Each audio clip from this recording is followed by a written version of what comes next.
7 de diciembre de 1941. 7:55 de la mañana. Pearl Harbor, Oahu. El primer estallido sacude el aire como un trueno a quemarropa. Un marinero estadounidense levanta la vista justo a tiempo para ver un avión plateado cruzando el cielo azul de Hawái. En el fuselaje, un círculo rojo. Inconfundable. Un segundo después, el mundo se rompe. El agua del puerto se eleva en columnas negras. El acero gime. Las cubiertas tiemblan bajo los pies. Puedes casi olerlo: combustible ardiendo, sal marina, metal caliente. La USS Arizona desaparece en una fracción de segundo. Una explosión interna la parte desde adentro. Más de 1000 hombres mueren sin tiempo siquiera de correr. El barco se hunde envuelto en fuego, mientras fragmentos incandescentes caen como lluvia. Esto no es caos. Es coreografía.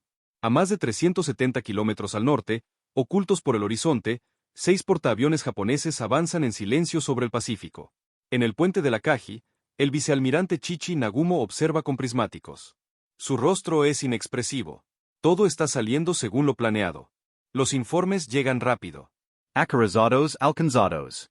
Aviones destruidos en tierra. Defensas neutralizadas. La flota del Pacífico de Estados Unidos, concentrada y expuesta, ha sido golpeada en el corazón. En Tokio, los estrategas navales contienen la respiración. El ataque que durante meses fue solo mapas y cálculos ahora es una realidad ardiente. Para muchos, este es el momento decisivo. El golpe que quebrará la voluntad estadounidense. Porque así entienden la guerra. Un solo impacto devastador. Una humillación imposible de ignorar. Un enemigo democrático que, ante semejante pérdida, buscará negociar. En palabras no escritas pero asumidas, Estados Unidos no aguantará. Incluso el arquitecto del ataque, el almirante Isoroku Yamamoto, guarda sus dudas en silencio. Él conoce América. Vivió allí. Caminó por sus ciudades. Vio sus fábricas. Sabe lo que es capaz de producir cuando se moviliza. Pero ahora, mientras Pearl Harbor arde, esas dudas parecen lejanas. Desde el aire, los pilotos japoneses ven el puerto convertido en un infierno. Aviones estadounidenses arden alineados en las pistas. Antiaéreas disparan a ciegas. El ataque es tan efectivo que muchos pilotos creen que la guerra, al menos en el Pacífico, ya está decidida. Entonces surge una pregunta incómoda. ¿Dónde están los portaaviones estadounidenses? Ni el Enterprise, ni el Lexington, ni el Saratoga. No están en el puerto. Nagumo observa el horizonte otra vez. El éxito es total, pero incompleto. Los acorazados han sido destrozados, sí, pero la nueva guerra naval no se libra solo con cañones. Se libra desde el aire. Y los aeródromos flotantes de Estados Unidos siguen vivos. Esa noche, Pearl Harbor es un cementerio humeante. Hombres cubiertos de aceite sacan cuerpos del agua. Otros buscan compañeros entre restos retorcidos de metal. El silencio entre explosiones es casi peor que el ruido. A miles de kilómetros, en Washington, el presidente Franklin D. Roosevelt dicta palabras con voz firme, sin rastro de pánico. No habrá negociación.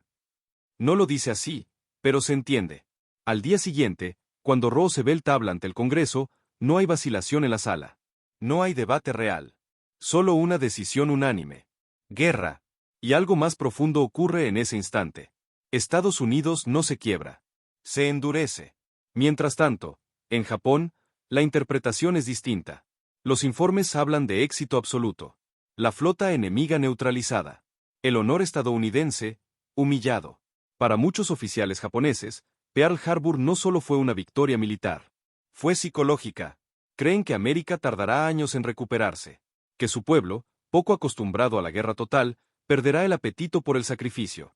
Con esa convicción, Japón se expande. Hong Kong Seao. Singapur se rinde. Filipinas queda aislada. Cada victoria refuerza la ilusión. El ataque inicial funcionó. Pero bajo la superficie, algo se mueve. En astilleros estadounidenses, los martillos no descansan. Las fábricas cambian de turno. Los jóvenes se alistan por millones. La rabia se transforma en disciplina. El duelo, en producción. Y en el centro del Pacífico, oficiales navales comienzan a pensar en esos portaaviones que sobrevivieron.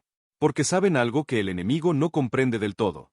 La guerra que viene no se decidirá en puertos, sino en mar abierto. Isoroku Yamamoto lo entiende mejor que nadie. Y también sabe que el tiempo juega en contra de Japón. Si Estados Unidos logra reorganizar su flota aérea naval, el equilibrio desaparecerá para siempre. Debe haber otro golpe. Uno final. Uno que destruya los portaaviones estadounidenses antes de que sea demasiado tarde. Y Yamamoto ya tiene un nombre en mente. Un pequeño atolón. Lejano. Apparentement insignificant. Midway. Allí, cree él, Estados Unidos caerá en la trampa. Allí, piensa Japón, se confirmará que Pearl Harbor realmente rompió a América. No saben que, en realidad, solo la despertó. Mayo de 1942. Cuartel General de la Marina Imperial Japonesa, Tokio. El mapa del Pacífico cubre la pared como una herida abierta. Miles de kilómetros de océano marcados con líneas, flechas, fechas. En el centro, un punto diminuto señalado con tinta roja. Midway. El almirante Isoroku Yamamoto permanece inmóvil frente al mapa. No habla de gloria. No habla de venganza. Habla de necesidad. Aquí, dice finalmente. Aquí termina la guerra. El plan es tan audaz como peligroso. Midway será el cebo. Un ataque directo contra el atolón obligará a los estadounidenses a reaccionar. Y cuando sus portaaviones acudan en defensa, la fuerza principal japonesa los destruirá en una emboscada perfecta. Submarinos adelantados para detección. Portaaviones en reserva para el golpe mortal. Acorazados listos para rematar. Una repetición, mejorada, de Pearl Harbor. Y esta vez, cree Yamamoto, sin errores. Japón desplegará su joya más preciada, 4 portaaviones de primera línea. Akagi, Kaga, SRY y Iri. Los mismos nombres que ya infunden temor en todo el Pacífico. Sus pilotos son veteranos, curtidos en combate, hombres que han sobrevivido a meses de guerra sin conocer la derrota. En la sala, los oficiales asienten. Para ellos, la lógica es incuestionable. Estados Unidos es reactivo. Defiend. Responde tarde. Y, sobre todo, aún sangra por Pearl Harbor. Pero el plan descansa sobre una suposición crítica. Que el enemigo no sabe lo que viene. A casi 6.000 kilómetros de distancia, bajo el sol de Hawái, en un sótano sofocante lleno de papeles y humo de cigarrillo, esa suposición empieza a desmoronarse. Estación HYPO. Pearl Harbor. El comandante Joseph Rochefort se frota los ojos cansados. Lleva días durmiendo poco, comiendo peor. A su alrededor, criptógrafos trabajan en silencio, descifrando fragmentos de mensajes japoneses interceptados. No hay dramatismo. Solo tensión sostenida. Una designación aparece una y otra vez en los mensajes. Se prepare. Essere Ezequedo. AF es crucial. Rochefort está convencido de que AF es Midway. En Washington, no todos coinciden. La evidencia es incompleta. El riesgo, enorme. Así que Rochefort decide apostar. Envía una orden a Midway, transmitir un mensaje sin cifrar informando que la planta de agua dulce del atolón se ha averiado. Horas después, los japoneses muerden el anzuelo. Un mensaje interceptado lo confirma todo. AF sufre escasez de agua. Rochefort sonríe por primera vez en días. Ya lo saben. El almirante Chester W. Nimitz, comandante de la Flota del Pacífico, recibe el informe sin celebrar. No hay tiempo para eso. Tiene una decisión imposible frente a él. Estados Unidos solo dispone de 3 portaaviones operativos en el Pacífico. Enterprise. Hoanel. Y Yorktown. El problema es el Yorktown. Ha sido gravemente dañado semanas antes, en el Mar del Coral. En condiciones normales, necesitaría meses de reparación. Pero Midway no esperará. Nimitz da la orden. Reparations Express. Durante 72 horas, equipos de astillero trabajan sin descanso. Se sellan grietas a medias. Se reemplazan sistemas esenciales. Se pinta el casco para ocultar daños que siguen allí. El Yorktown no está listo para una guerra larga. Pero no necesita estarlo. Solo necesita luchar una vez más. A finales de mayo, los portaaviones estadounidenses zarpan de Pearl Harbor en absoluto silencio radial. No avanzan directamente hacia Midway. No muestran su mano. Se esconden.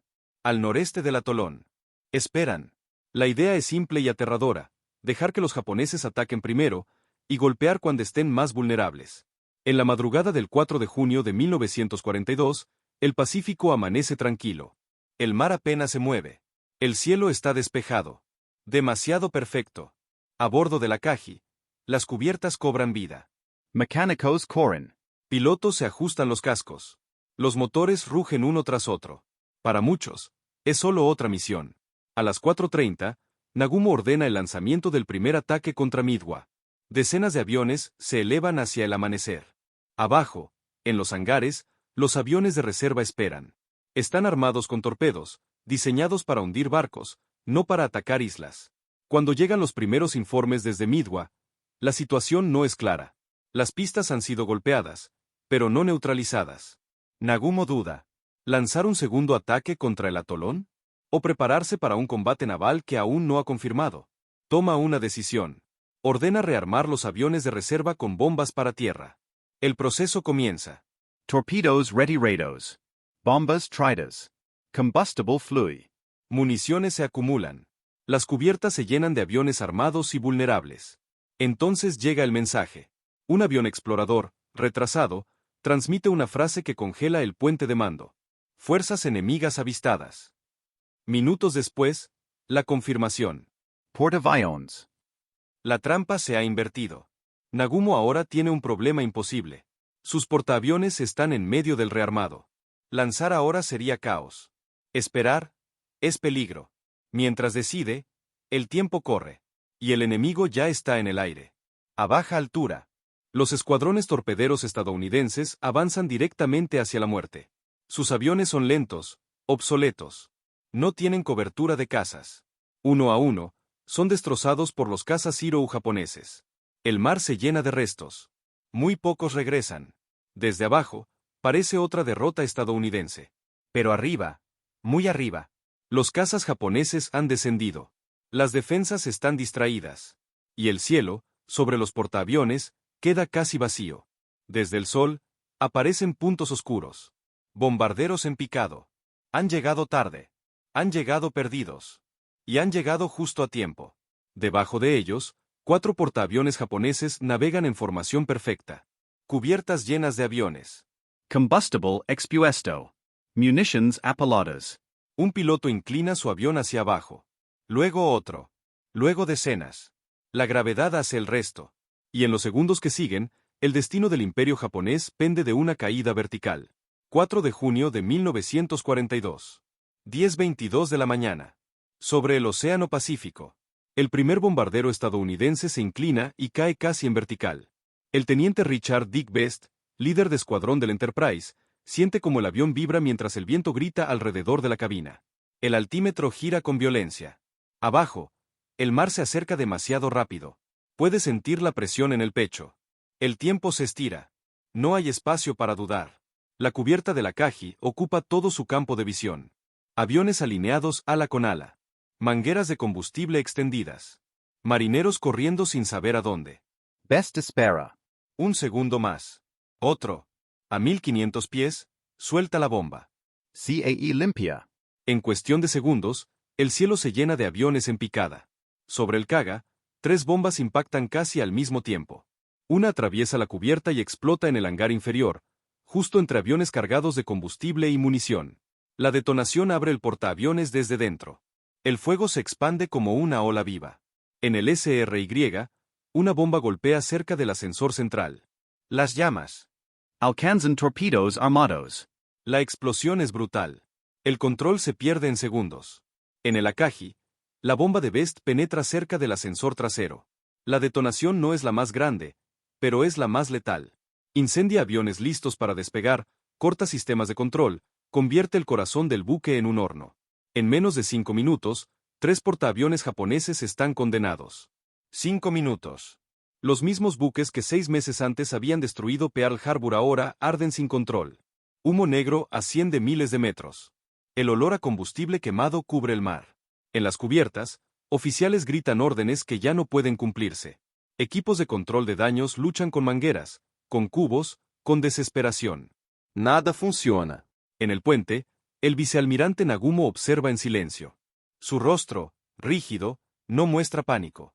Pero su mundo acaba de derrumbarse. Y entonces, una noticia inesperada. Un portaaviones sigue operativo. Hiryu. A bordo del Iri, el contraalmirante Tamon Yamaguchi no pierde tiempo. Entiende lo que ha ocurrido. Entiende que el momento es ahora, o nunca. Ordena un contraataque inmediato. Bombarderos japoneses despegan rumbo a los portaaviones estadounidenses. Encuentran al Yorktown primero. Las bombas caen con precisión. La cubierta se incendia. La energía se corta. El barco se inclina. Desde el aire, parece un hundimiento seguro. Los pilotos japoneses regresan convencidos de haber eliminado un portaaviones enemigo. Pero el Yorktown se niega a morir. Tripulaciones de control de daños trabajan con una ferocidad casi inhumana. Apagon incendios. Restablecen energía. Enderezan el buque. En pocas horas, vuelve a moverse. Cuando el segundo ataque japonés llega, esta vez con torpederos, los pilotos no pueden creer lo que ven. El mismo portaaviones. 2 torpedos impactan en su costado. El agua entra a presión. El Yorktown queda paralizado. Ahora sí. Se da la orden de abandonar el barco. Por segunda vez, los japoneses informan, portaaviones. Inemigo hundido. Por segunda vez, se equivocan. Mientras tanto, los estadounidenses ya han localizado al Erie. Al caer la tarde, bombarderos del Enterprise y el Hornet atacan sin piedad. 4 bombas golpean el portaaviones japonés. Las llamas se elevan. El destino se repite. El Erie arde como los otros. El almirante Yamaguchi se niega a evacuar. Permanece a bordo junto a su capitán. Para ellos, no hay retirada honorable. Al anochecer, los 4 portaaviones japoneses están fuera de combate. Los 4. Más de 3.000 marinos japoneses han muerto. La élite de la aviación naval japonesa, pilotos entrenados durante años, yace en el fondo del océano. Estados Unidos pierde un portaaviones. Japón pierde el núcleo de su poder aéreo naval. No es una derrota. Es una amputación. Esa noche, el Pacífico está inquietantemente tranquilo. Supervivientes flotan entre restos de madera y metal. El aceite cubre el agua como un espejo oscuro. El cielo está lleno de estrellas, indiferente. A cientos de kilómetros, a bordo del acorazado Yamato, Isoroku Yamamoto recibe los informes finales. No hay discusión. No hay consuelo. La operación ha fracasado. Lo impensable ha ocurrido. Por primera vez desde el inicio de la guerra, Japón ha sufrido una derrota decisiva. Pero lo más grave no es la pérdida material.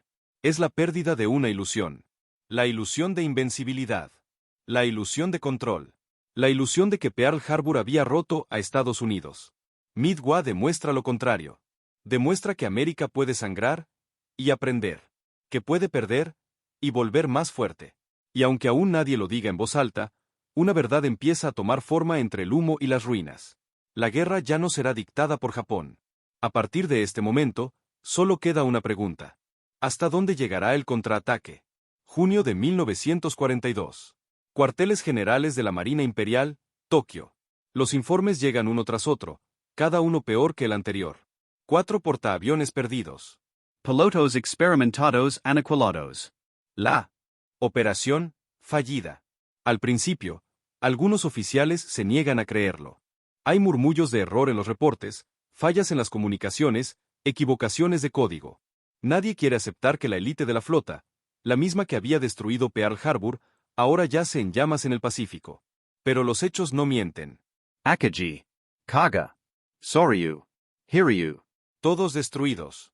En la sala de mando, el silencio pesa más que cualquier explosión. Japón ha construido su doctrina alrededor de un concepto sagrado, la batalla decisiva. Lure al enemigo. Golpear con fuerza abrumadora. Romper su voluntad de un solo golpe. Midway debía ser ese golpe. Ahora se ha convertido en su reflejo inverso. Mientras tanto, en Estados Unidos, la atmósfera es distinta. Los sobrevivientes regresan a Pearl Harbor entre humo y escombros, pero la base ya no se parece a la del 7 de diciembre. Nuevas pistas, nuevos radares, nuevos barcos entrando al agua casi a diario. La industria y la disciplina estadounidenses convierten la pérdida en impulso. Cada ataque japonés refuerza la voluntad de aprender, adaptarse y atacar de vuelta. El almirante Chester Nimitz no celebra. Sabe que Midway no es un milagro. Es una lección. Y la lección aún tiene precio. Los estadounidenses han perdido un portaaviones, el Yorktown, hundido posteriormente por un submarino japonés. Pero la relación de pérdidas es catastróficamente desigual. Japón no puede reemplazar lo que ha perdido. Estados Unidos sí. El cambio se hace evidente primero en el aire. Los pilotos japoneses eran joyas de la Marina Imperial. Su entrenamiento, brutal y elitista, tardaba años. Cada muerte era una herida irreemplazable. En Midway, murieron muchos de ellos.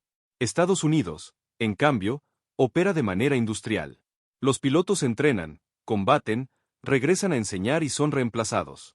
Cada pérdida es absorbida, cada error estudiado. El sistema aprende. Y aprende rápido. El siguiente gran choque llega meses después. Agosto de 1942. Isla Guadalcanal, en las Islas Salomón. Los marines estadounidenses desembarcan bajo fuego enemigo. La jungla es espesa, los caminos, mortales. La lucha es brutal. Combates nocturnos en el mar, duelos aéreos de día, enfermedades y hambre constantes. Japón responde con ferocidad. Cada ataque, cada maniobra, recuerda la gloria de Pearl Harbor. Pero algo ha cambiado. En cada batalla naval, la ausencia de cobertura aérea confiable pesa. Cada convoy corre riesgos imposibles. Cada operación tiene la sombra de Midway detrás. Los japoneses pueden ganar batallas, pero nunca la guerra.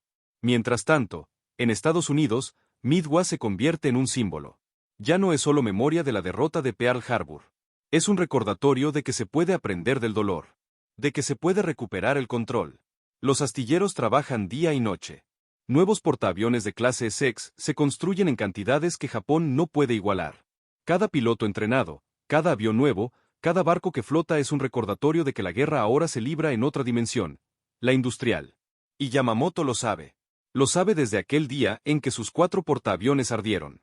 En abril de 1943, mientras inspecciona bases avanzadas, su avión es derribado por un ataque estadounidense. El hombre que advirtió sobre despertar al gigante muere, consciente de que tenía razón. El patrón es claro: la guerra en el Pacífico ya no puede ser decidida por un solo golpe espectacular. Cada victoria japonesa es absorbida, cada pérdida estadounidense reemplazada. Midway fue el punto de inflexión. No un final. No un milagro. Fue el momento en que Japón perdió la capacidad de dictar el ritmo de la guerra. Y Estados Unidos, aunque aún sufrirá pérdidas, aprendió algo crucial: puede fallar, puede sangrar, pero siempre se levanta. Cada isla conquistada, cada batalla aérea ganada después de Midway, es un paso más en un camino que Japón ya no puede detener. Los portaaviones japoneses que una vez fueron temidos ahora descansan en el fondo del océano. Sus nombres se graban en la historia como recordatorio de la fragilidad de la supremacía. Y en las cubiertas de los nuevos portaaviones estadounidenses, los pilotos levantan la vista al horizonte, listos para continuar donde Midway dejó el destino del Pacífico. Finales de 1942. Oceano Pacifico. El mar parece el mismo, interminable, indiferente, frío. Pero los hombres que luchan sobre él ya no son los mismos. Los comandantes japoneses aún planean ofensivas, creen todavía en la victoria, pero tras Midway, cada operación lleva un susurro de miedo no dicho. ¿Y si los portaaviones estadounidenses están más cerca de lo que creemos? Esa duda, apenas perceptible, se vuelve mortal. En Guadalcanal, la guerra se hace cuerpo a cuerpo. Combates nocturnos, barcos hundidos bajo disparos de cañón y fuego de artillería. Cada movimiento japonés es calculado con cautela, casi temeroso. No hay confianza absoluta. La sombra de Midway persiste. Cada convoy japonés es un riesgo. Cada intento de reforzar posiciones es un juego de azar. La guerra ya no es rápida ni gloriosa, es costosa y desgastante. Finalmente, en febrero de 1943, Japón evacúa Guadalcanal bajo la oscuridad. La primera gran retirada de tierra en la Guerra del Pacífico. En Tokio, el panorama estratégico empeora día a día. Cubiertas vacías. Pilotos verdes reemplazando a los veteranos muertos. Escasez de combustible y de barcos. Cada portaaviones nuevo tardará años en construirse, tiempo que Japón no tiene. Mientras tanto, Estados Unidos produce aviones y portaaviones con eficiencia industrial. La guerra se convierte en números, pilotos entrenados, reemplazos listos, barcos que entran al océano antes de que el enemigo pueda alcanzarlos. La máquina estadounidense aprende de cada error. Japón puede ganar una batalla. Puede infligir daño. Pero ya no puede dictar la guerra. Batalla del Mar de Filipinas, también llamada la Gran Masacre de las Marianas. Los últimos portaaviones japoneses intentan oponer resistencia. Pero los radares estadounidenses detectan cada movimiento. Sus cazas devoran a los atacantes antes de que puedan acercarse. La Marina Imperial pierde prácticamente toda su aviación embarcada. Lo que Midway había empezado, ahora está completo. La capacidad de Japón para proyectar poder se ha evaporado. La ironía final es brutal. Pearl Harbor se diseñó para quebrar la moral estadounidense. Pero solo la encendió. Midway se planeó como una trampa para destruir a los portaaviones estadounidenses. Pero enseñó a Estados Unidos a luchar y a ganar. Cada isla conquistada, Cada batalla aérea, cada victoria sobre Japón ahora tiene un hilo invisible que conecta con aquel amanecer en Midway, cuando 5 minutos de audacia y riesgo cambiaron el equilibrio del Pacífico. Al final, Japón no se rinde por una sola derrota. Se rinde porque la balanza del poder ya había cambiado. Y todo comenzó sobre 4 portaaviones ardiendo en un océano inmenso. Hoy, las aguas de Midway son tranquilas. Sin humo. Sin estruendo. Solo el océano, eterno, silencioso. Pero debajo de la superficie, descansan los restos de los barcos y los nombres de miles de hombres que definieron la historia. Los comandantes japoneses pensaron que Pearl Harbor había roto a Estados Unidos. En Midway, aprendieron la verdad. No lo habían roto. Lo habían despertado.